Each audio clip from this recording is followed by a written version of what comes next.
Olá, nesta aula vamos discutir rapidamente o conceito de Idade Média.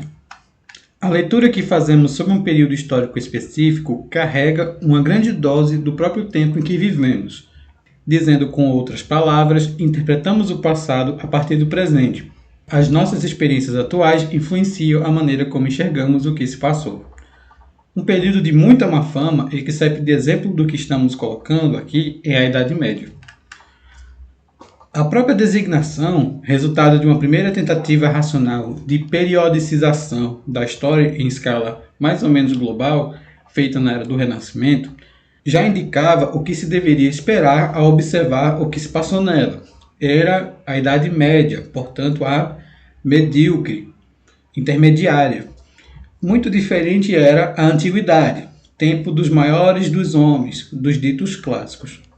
E mais distante ainda estava do presente, a modernidade, o período moderno, que buscava justamente o retorno do que se havia perdido ao meio do caminho, a ciência, a filosofia ou mesmo a própria humanidade.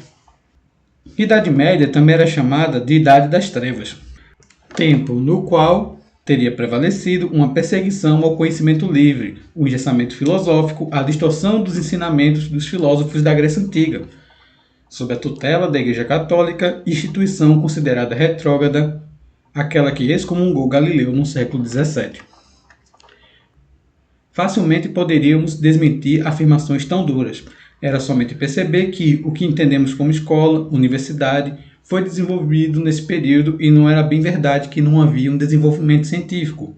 A questão, entretanto, não seria substituir uma verdade por outra, supostamente mais exata, pois poderíamos cometer o mesmo erro dos modernos e atribuir supersticiosamente a nossa identidade sobre o período em questão. Os modernos queriam resgatar os clássicos, retirando a autoridade interpretativa da Igreja, e nós estaríamos enxergando a universidade medieval de forma positiva ou negativa, como vemos hoje. Vamos, portanto, desturvar nossa vista e buscar enxergar a Idade Média em si, ainda que de maneira aproximada.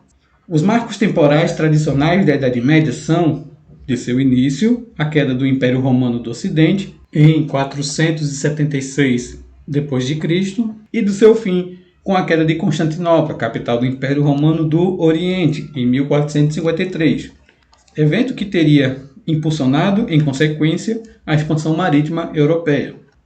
Essa contagem leva em consideração as grandes estruturas políticas e sociais dos grandes impérios, que atravessaram o tempo desde antes da era cristã.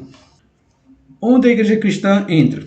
Desde 390 d.C., o cristianismo era a religião oficial do Império Romano. E, desde então, a Igreja tornou-se cada vez mais hegemônica na conformação do pensamento ocidental.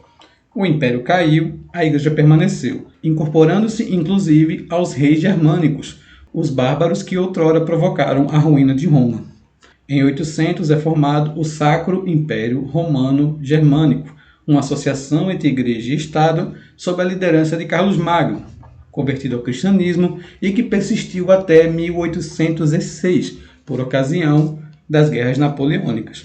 Se considerarmos a ideia de direito divino dos reis em governar, no contexto francês principalmente, chega-se à data de 1789, ano da Revolução Francesa, na qual esse direito foi contestado e, por consequência, o poder divino da realeza. Aonde queremos chegar?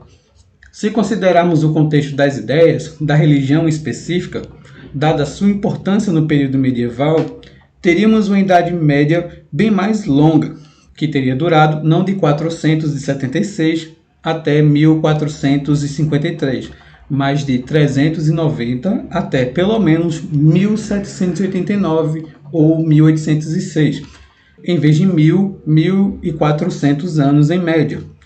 O nosso conceito de Idade Média, portanto, é o seguinte: período no qual permaneceu a hegemonia do pensamento cristão, o qual, mesmo a Reforma Protestante de 1517, não anula.